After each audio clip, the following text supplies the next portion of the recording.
देखिए 2018 के इलेक्शन जीतने से पहले इमरान खान IMF प्रोग्राम के हवाले से क्या कहा करते हैं। हमने कभी ना अमेरिका ना IMF किसी से भिखारियों की तरह कर्जे नहीं लेने। ये कभी उम्मीद ना रखना अगर इमरान खान का आपका प्राइम मिनिस्टर हो तो भागा फिरे दुनिया में पैसे मांगते हुए मैं खुदकुशी कर दूंगा बिना पैसे मांगे। इमरान खान मर जाएगा, कभी पैसे नहीं मांगेगा। ये कर्जे लेते जा रहे हैं और हमारे हाथ बांधते जा रहे हैं कर्जों की वजह से, क्योंकि कोई कुछ करने की जरूरत नहीं है। बड़े बड़े मुल्कों को कर्जे देके हमें कंट्रोल कर सकते हैं, जो चाहे वो करवा सकते हैं। जंजीरें बंध रही हैं हमारे हाथों पे, हम गुलाम बनते जा रहे हैं। और फिर हुकूमत में आने के बाद भी तहरीक इंसाफ की हुकूमत पर तनकीद होती रही कि IMF के प्रोग्राम में जाने में देर की जा रही है, मगर उस वक्त के वजीर खजाना दिफा करते रहे। मायदा सिर्फ उन शराइत के ऊपर होना चाहिए जो पाकिस्तान की मईशत और पाकिस्तान की बेहतरी के लिए जरूरी है। इसलिए हम जल्दी नहीं कर रहे, IMF के पास जाएंगे उन शराइत के ऊपर जाएंगे जो पाकिस्तान की अवाम की बेहतरी में हो। अगर वो शराइत नहीं मिलेंगे तो यह भी आपको बता दूं, और ये बाकी सारे अंग्रेजी बोलने वालों को, ये खुददार कौम है, इंशाअल्लाह ताला वो फैसले करेंगे जो हमारे ख्याल में अवाम की बेहतरी के लिए हैं।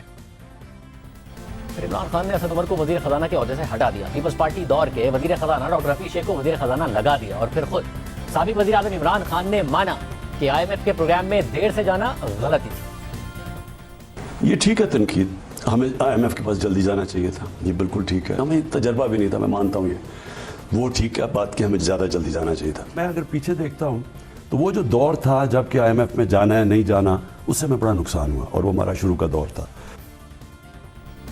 और फिर खुद स्टेट बैंक ने अपनी 2018-19 की मुआशी कारकर्दगी रिपोर्ट में बताया कि IMF के प्रोग्राम में जाने के फैसले पर गैर यकीनी की सूरत हाल की वजह से बहुत से इंटरनेशनल फाइनेंसिंग इंस्टीट्यूशंस ने पाकिस्तान को अपनी फाइनेंसिंग रोके रखी, जिसकी वजह से ज़र मुबादला के ज़खायर जो माली साल 2018 में $6.4 अरब से गिरे, उनमें 2019 में $2.5 अरब की कमी आई। मगर बिलाखिर पाकिस्तान ने माली साल 2019 के आखिर में IMF से $6 अरब का मुआहदा कर लिया, जिससे पाकिस्तान की बैनुल अक़वामी इदारों की फंडिंग और कैपिटल फ्लोज में बहाली हो सकती है।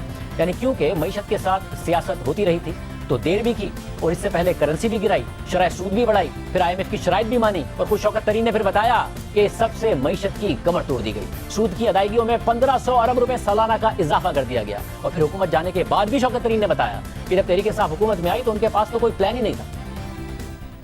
सबसे बड़ी नाकामी जो हमारी है, जो हमारी जो प्लानिंग थी, जब आए थे हमारे पास कोई प्लान ही नहीं था। इकोनॉमिक प्लान बनाते हमारे पास टाइम लगा, उससे हमने हमारे रिटार्डेशन लिया। दूसरी एक मैं बड़ी नाकामी समझता हूँ ये स्टेट ओन एंटरप्राइजेज है, कुछ भी नहीं किया।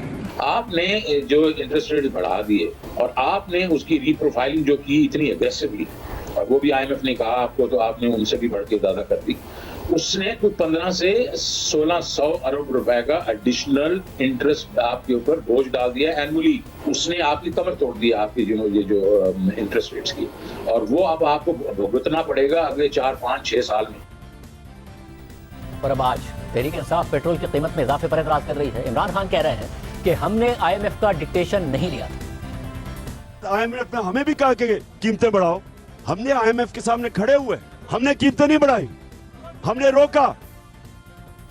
मगर फरवरी में अदम एतमाद का खतरा वाज़ेह नजर आने से पहले तहरीक इंसाफ इन कीमतों में इजाफे का दिफा कर रही थी, IMF की शराइत को मान रही थी और इजाफे का कह रही थी। मगर 28 फरवरी को अचानक अदम एतमाद का खतरा देखकर कीमत कम कर दी। देखिए कैसे फरवरी तक दिफा किया गया।